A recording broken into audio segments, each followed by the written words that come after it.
अस्सलाम वालेकुम वरहमतुल्लाहि वबरकातुह।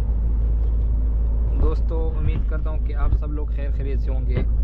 और अभी मैं इटली में हूँ, लोडिंग करके रात को निकल गया। तो जर्मनी जाना है, वहाँ पे खाली करना है, स्पेयर पार्ट लोड किया हुआ है। मोस्टली हमारा तो वैसे भी, जैसे आप पिछली वीडियोस में काफ़ी देखते होंगे कि स्पेयर पार्ट्स बहुत ज़्यादा होते हैं हम लोगों का।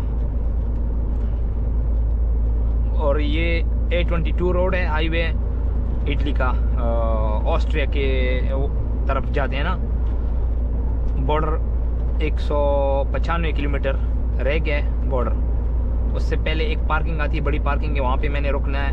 वहाँ पे शावर वगैरह लेके फ्रेश होके फिर निकलना है इंशाल्लाह। और ये A22 हाईवे जो है ना, इस पे ओवरटेक ममनू है। बस आपसे आगे जो गाड़ी जिस स्पीड से जा रही होती है ना, तो आप भी उसी को फॉलो करो। ओवरटेक लोग करते हैं, रिस्क लेते हैं, लेकिन अगर खुदा न खास्ता पुलिस ने आपको रोक लिया तो इतना फ़ाइन नहीं है जितना तकलीफ़ है। आपका लाइसेंस बंद होगा 2 महीने के लिए।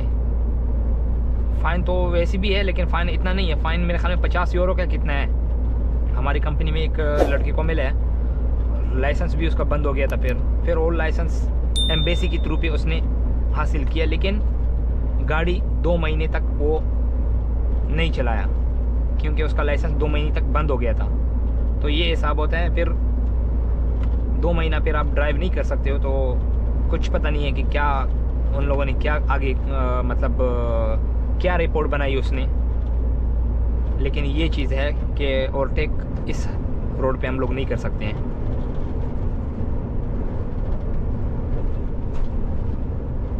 बस अभी जो रौनकें हैं वो ख़त्म हो रही है, क्योंकि सर्दियाँ आ गई ना, तो पत्ते गिरना शुरू हो गए हैं। और पहाड़ों पे जो ग्रीनरी थी वो आहिस्ता आहिस्ता कम होती जा रही है। ये सामने जो पहाड़ है तो इटली के, लेकिन ये एरिया ऑस्ट्रिया के साथ करीब है ना। और ये पहाड़ हाइट पे ज़्यादा है, तो बर्फ़बारी यहाँ पे होती है। इटली और ऑस्ट्रिया और स्विट्ज़रलैंड में बर्फ़बारी बहुत ज़्यादा होती है, काफ़ी बर्फ़बारी होती है। तो ये इटली का जो ऑस्ट्रिया के बॉर्डर के साथ का किनारा है ना, तो यहाँ पे पहाड़ों पे बर्फ़ पड़ी रहती है। और आप भी सामने वाला जो पहाड़ है उसकी चोटियों के ऊपर बर्फ़ पड़ी है। आप लोगों को शायद देखता होगा या नहीं, लेकिन हम लोग करीब होते जा रहे हैं। ऑस्ट्रिया में देखेंगे कि क्या सीन है, बर्फ़ हुई है नहीं हुई। लेकिन टेम्परेचर जो है ना, वो अभी से आहिस्ता आहिस्ता शुरू हो गया। जब पीछे मैं पार्किंग से निकला तो वहाँ पे 11 डिग्री था, क्या नाम है, इटली में। अभी भी मैं इटली में हूँ, लेकिन जो बॉर्डर जितना करीब आ रहा है उतना ही डिग्री नीचे गिर रहा है। अभी 7.5 तक आ गया है।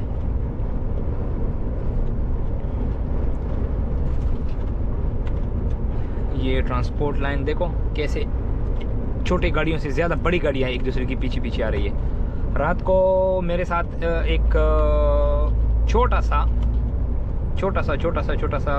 बस समझो गलती मेरी नहीं थी, लेकिन ये है कि पुलिस ने रोक लिया। रात को लेट नाइट मेरा ड्राइविंग था ना, तो पुलिस ने रोक दिया। पहले से मुझे टनल में पता चल गया कि पुलिस वाला मुझसे ओवरटेक करके मेरे लाइन पे आ गया, लेकिन दूर जा रहा था, बहुत आगे निकल गया। फिर इसके बाद आहिस्ता आहिस्ता स्लो हो रहा था। जब मुझे अंदाज़ा हो गया कि मैं अभी अपना स्पीड कम करूंगा या ओवरटेक करूंगा, लेकिन टनल थी, टनल में तो मैं ओवरटेक कर नहीं सकता था। तो इस वजह से जब टनल ख़त्म होने वाली थी, बहुत लंबी टनल थी ना, तो जब टनल ख़त्म होने वाली थी तो उसने और स्पीड कम कर दिया। और मुझे अंदाज़ा हो गया कि भाई ये मुझे रोक रहा है, मेरी इंस्पेक्शन होगी अभी। तो फिर लाइट वगैरह चालू कर दिए इमरजेंसी वाली कि भाई साइड पे हो जाओ। मैंने टिकटॉक पे वीडियो डाली है, तो फिर उन्होंने साइड भी कर दिया। उधर कंट्रोल आता टूल प्लाजा में लेके गया। वहाँ पे सारे डॉक्यूमेंट्स वगैरह चेक किए, जितनी भी। सिर्फ उसको मसला ये है ना कि हम लोगों को तो इनका लैंग्वेज आती नहीं है और इनको इंग्लिश ज़्यादा नहीं आती है। और मसला ये है कि अगर ये लोग इंग्लिश बोले भी ना, तो ये कोशिश करो कि भाई इंग्लिश सीख के आओ। वरना हकीकत में बोलूँ ना, कि जो रात को मुझे फ़ाइन पड़ने वाला था ना, उसने मुझे बुक निकाल के दिखाया कि 4000 से अबाव आपके ऊपर फ़ाइन लगेगा 4000 यूरो। तो मैंने बोला कि क्यों, वजह क्या है? उसने बोला कि आपके पास जो दुबई का लाइसेंस है ये वैलिड नहीं है यहाँ पे, इसके लिए आईडीपी आपके पास होने चाहिए, परमिट होने चाहिए। लड़की थी ना, वो मुझे बोल रही थी कि ट्रांसलेट पेपर है वो हमें दे दें यार, क्योंकि ये अरबी में और इंग्लिश में। मैंने बोला कि इसका मेरे पास आईडीपी है। तो उसने मुझे वो आईडीपी में, जब मैंने उसको दिखाया कि ये वाली आईडीपी है, तो उसने बोला कि नहीं ये नहीं है। मैंने रख दिया। उसने बोला ओके वेट करो गाड़ी में, हम लोग चेक करते हैं, बात करते हैं। उन्होंने चेक किया, फिर मुझे इशारा की कि आ जाओ। जब मैं उनके पास गया, उसने बुक निकाला, बुक पे फाइन वगैरह सारा सब कुछ था और उनके लैंग्वेज लिखा हुआ था, लेकिन उसने मुझे मोबाइल से पिक्चर लेके इंग्लिश में ट्रांसलेट किया। फिर जब मैंने पढ़ा कि इनको इंटरनेशनल ड्राइविंग परमिट चाहिए, जो फॉरेनर कंट्रीज का बंदा आ जाए और वो जिस कंट्री से आया हो उसका लाइसेंस और उसका आईडीपी होना चाहिए उसके पास। तो मैंने इसको बोला कि ये तो मेरे पास ऑलरेडी है, जो आपका बुक मतलब जो आपकी लॉ बोल रही है ना, मतलब इसके हिसाब से तो मेरे पास ये है ऑलरेडी, मैं क्लियर हूँ, मतलब मेरे पास सारे डॉक्यूमेंट्स है। तो उसने बोला कि चलो लेके आओ। मैं फिर गया, फिर वही आईडीपी लेके आया। उसको मैंने कॉल दिया, जैसे छोटे बच्चे को एक ABCD समझा रहे हो ना, उस तरह मैंने उसको कॉल दिया। मेरा तस्वीर उस पर CE कैटेगरी सारा सब कुछ मेंशन था। मैं बोला कि ये बुक में लिखा हुआ है और यहाँ पे ये लिखा हुआ है, ये मेरे पास ये है, इसका प्रूफ है। तब उसने मुझे बोला कि हाँ यही वाला। मैं बोला तो यही तो मैंने फर्स्ट टाइम आपको दिखाया था। मैडम ने बोला कि भाई ये नहीं चाहिए। तो बस फिर खामोश हो गया। उसने बोला ओके ओके आपका सारा सब कुछ सही है, अभी आपका एक मिस्टेक और है।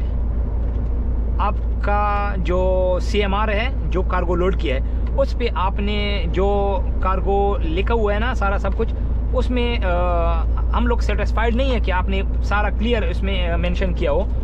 तो मैंने उसको बोला कि सर जो चीज़ मैंने लिखना था इसमें, अभी मैं नया तो नहीं हूँ, 2.5 साल हो गए इधर इस कंपनी में और CMR फिल करती हुई सारा सब कुछ खुद करता हूँ। तो इतना तो आइडिया मुझे भी है कि इसमें क्या क्या लिखना है। क्वांटिटी इसमें लिखी है, तादाद मतलब सारा सब कुछ, और kgs लिखा हुआ है। जो डिलीवरी नोट्स है उसका ये पूरा बार यहाँ पे लिखा हुआ है। डिलीवरी नोट्स इतना मेरे पास बड़ा पैकेट था, मैं आपको दिखा दूँ डिलीवरी नोट्स। ये देखो, ये येलो कलर वाला CMR है और ये इसके अलावा ये सारा डिलीवरी नोट्स है। अभी इसको मैं उसको बोला कि मैं इस कॉलम पे कैसे मैं इसको फिल कर दूं, आप मुझे बता दें।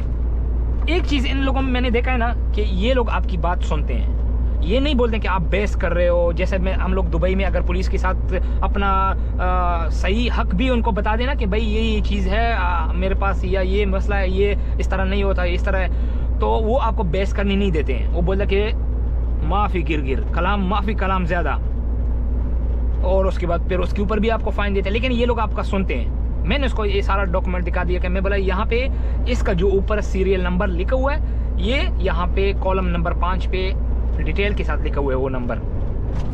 यानी आप कॉलम नंबर 5 पे जाके 5 पे जाके वहाँ पे वो सीरियल नंबर चेक करो, उसके बाद फिर आपने मूव होना है इस डॉक्यूमेंट्स के ऊपर, क्योंकि यहाँ पे 30-35 पेजेस हैं। 30-35 पेजेस आपने अगर पढ़ने हैं तो पढ़ लो, देखना है तो देख लो, ख़त्म, सिंपल। लेकिन वो फिर भी बोल रहा था कि नहीं बस ये मैं सेटिस्फाइड नहीं हूँ, मैं आपको फ़ाइन लाजमी दूंगा। मैंने मैनेजर को फ़ोन की, मैनेजर के साथ बात की, सारा सब कुछ किया। उसने बोला कि अभी क्या करें, जब वो आपको छोड़ता नहीं है तो आप क्या करें।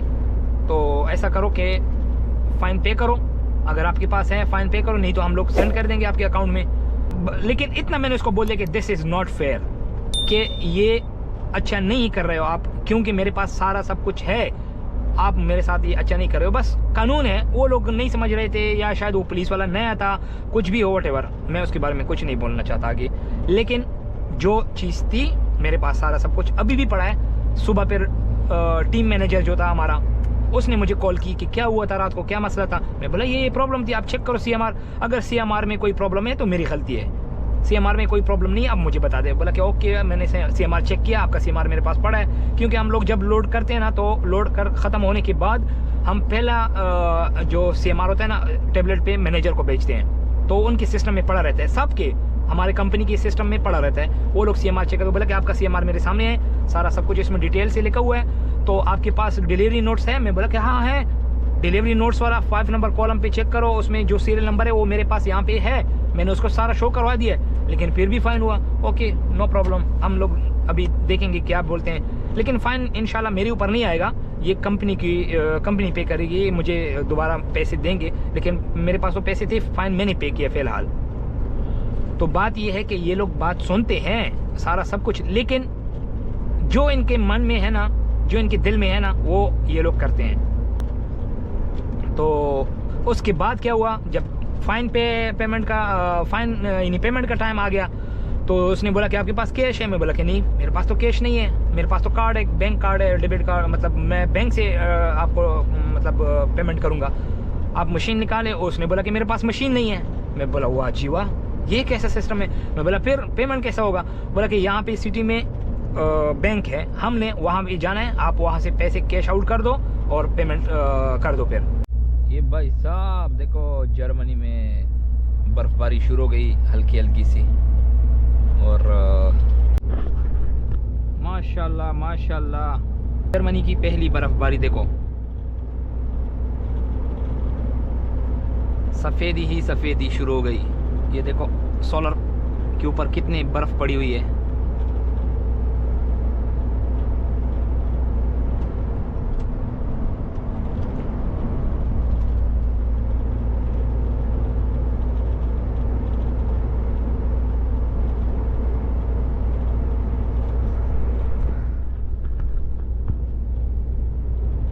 अभी भी बर्फ़ पड़ रही है, हल्की हल्की सी है, शायद आगे तेज़ होगी।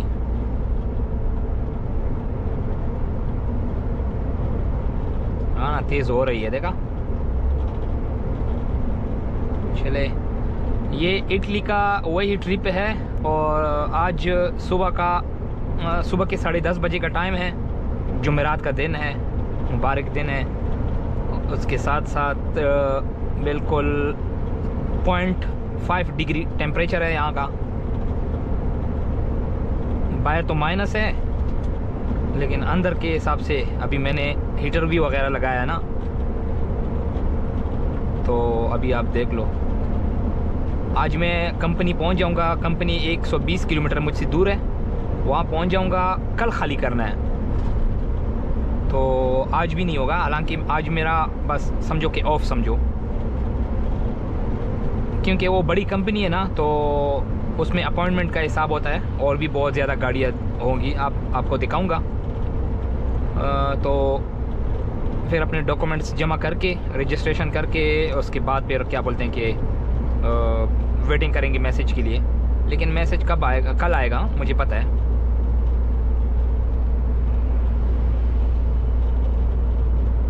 तो ये भाई खूबसूरत नज़ारे हैं जर्मनी के, फ्रैंकफर्ट के साइड व्यू में है।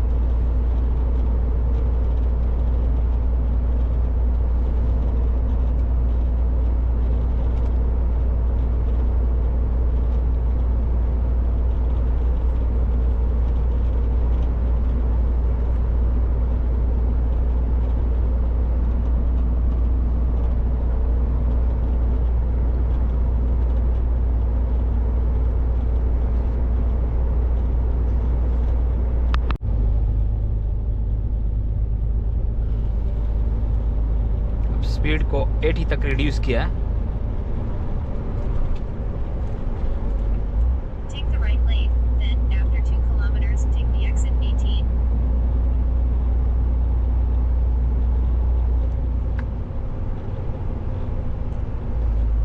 ये क्या सीन है भाई, अभी मुझे लगता है गांव में लेके जाएगा।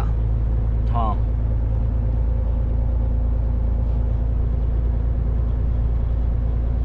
यहाँ से मैं जा सकता हूँ, लेकिन बस मुझे जो रूट दिया हुआ है ना, मैंने उसको फॉलो करना है। क्या पता है आगे से टूल सेविंग होता है ना, तो ये भी होता है।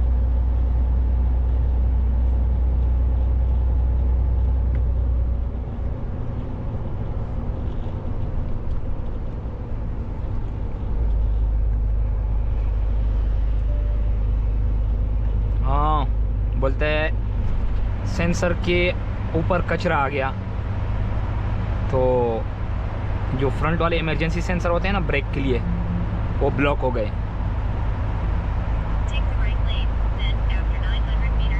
मुझे इससे पहले भी एक भाई ने मैसेज किया व्हाट्सएप पे कि भाई मुझे ये वाला तस्वीर भेजा है ना, कि ये वाला मैसेज डैशबोर्ड पे शो हो रहा है। तो मैंने उसको बोला कि टेंशन नहीं लो, अगर बर्फ़ पड़ रही है तो फिर तो छोड़ दो, वो ख़ुद ब खुद बारिश वगैरह के साथ साफ़ हो जाएगा या वो गिर जाएगा आराम से। नहीं तो अगर मौसम सही है तो फिर आप ऐसा करो कि आगे वाला जो सेंसर है वो साफ़ कर दो, अगर साफ़ करना चाहते हो तो, वरना कोई मसला नहीं है, वो ख़ुद ब खुद साफ़ हो जाएगा। क्योंकि उस पर बर्फ़ पड़ती है ना, तो उसका जो सेंसर का जो अपना एक वो पावर होता है ना पकड़ने वाला, कैच करने वाला, उसकी वो जो कैपेसिटी वो ख़त्म हो जाती है। तो उस हिसाब से फिर वो आपको, हम लोगों को वार्निंग देता है कि भाई आप अपना एहतियात खुद करो, क्योंकि सेंसर ब्लॉक हो गया।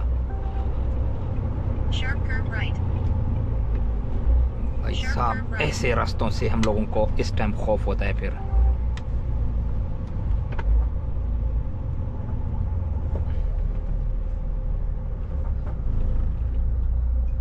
ये क्या है, इशारे वगैरह बंद है। जाओ भाई साहब ट्रेले वाला।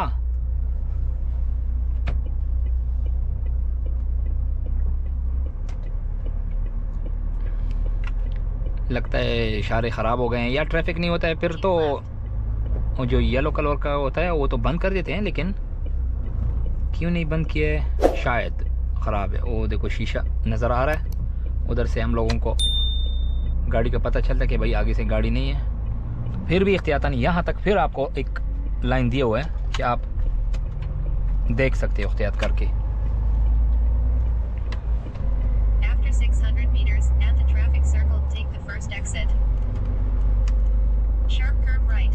इसी वजह से मैंने पीछे ब्रेक ले लिया कि कुछ पता नहीं है। हालांकि 1.5 घंटा मेरे पास था शिफ्ट में, पहले वाली शिफ्ट में 4.5 घंटे वाला, उसमें 1.5 घंटे का मेरे पास वो था। देखो 6% ये उतराई है। तो ये चीज़ जो मैं बोल रहा था ना अभी पीछे कि रोड भी पतले होते हैं और उतराई भी होती है, इस हालात में हम लोगों को इंजन ब्रेक से कोशिश करनी चाहिए कि पेडल ब्रेक यूज़ करें, तो वरना सीधा अंदर जाएगा बंदा, साथ में गाड़ी। अल्लाह खैर करे। दोस्तों की दुआएं साथ हो, फैमिली की दुआएं साथ हो, तो इंशाल्लाह ऐसा कोई भी मसला नहीं आएगा।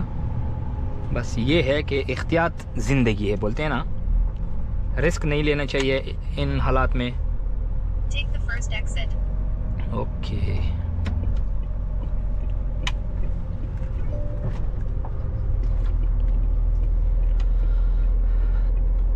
ये गाड़ी वाला तो बहुत स्लो जा रहा है। क्यों भाई साहब, खैरियत है? लोड ज़्यादा है क्या? शायद, हाँ ये भी हो सकता है।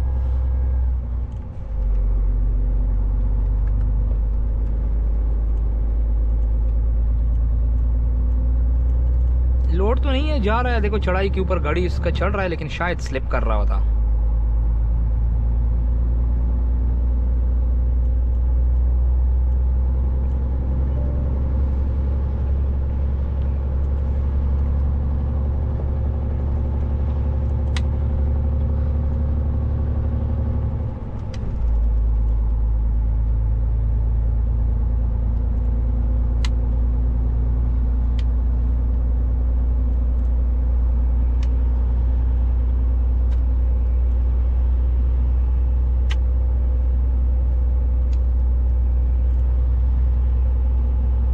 क्या मौसम है भाई, क्या मौसम है यार। एंजॉय करो, एंजॉय।